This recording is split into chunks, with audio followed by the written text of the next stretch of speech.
2026 కల్లా నక్సలిజం అంతం, మావోయిస్టులు లొంగిపోవాలి అమిత్ షా. దేశంలో నక్సలిజం 2026 మార్చి కల్లా పూర్తిగా అంతమైపోతుందని కేంద్ర హోంమంత్రి అమిత్ షా అన్నారు.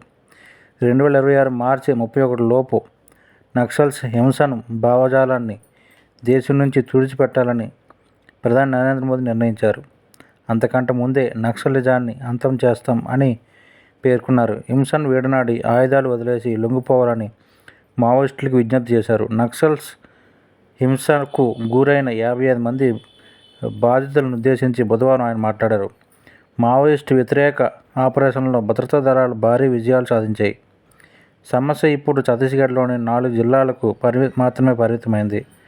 పశుపతినాథ్ నేపాల్ నుంచి తిరుపతి ఏపీ దాకా కారిడార్ ఏర్పాటు చేయాలని మావోయిస్టులు ఒకప్పుడు అనుకున్నారు. కానీ ఆ ప్రణాళికను మోదీ ప్రభుత్వం తిప్పికొట్టింది. ఛత్తీస్గఢ్లోని నక్సల్స్ ప్రభావిత ప్రజల కోసం రాష్ట్ర ప్రభుత్వంతో కలిసి కేంద్ర హోంశాఖ త్వరలోనే సంక్షేమ పథకం రూపొందించుతుంది.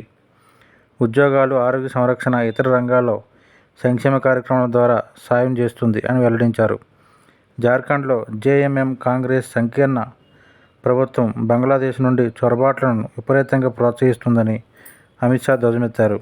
దీనికి అడ్డుకట్ట వేయని పక్షంలో మరో 25 ఏళ్లలో చొరబాటుదారులే రాష్ట్రంలోని మెజారిటీ ప్రజలంతా మారిపోతారని హెచ్చరించారు. స్థానిక గిరిజన సంస్కృతిని వాళ్లు సర్వనాశనం చేస్తున్నారని ఆరోపించారు.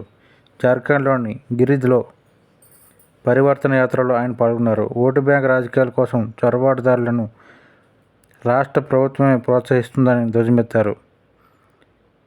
వీరి దెబ్బకు సంతాల్ పరగణాల్లో స్థానిక గిరిజనుల జనాభా 44% నుండి 28% తగ్గిందన్నారు.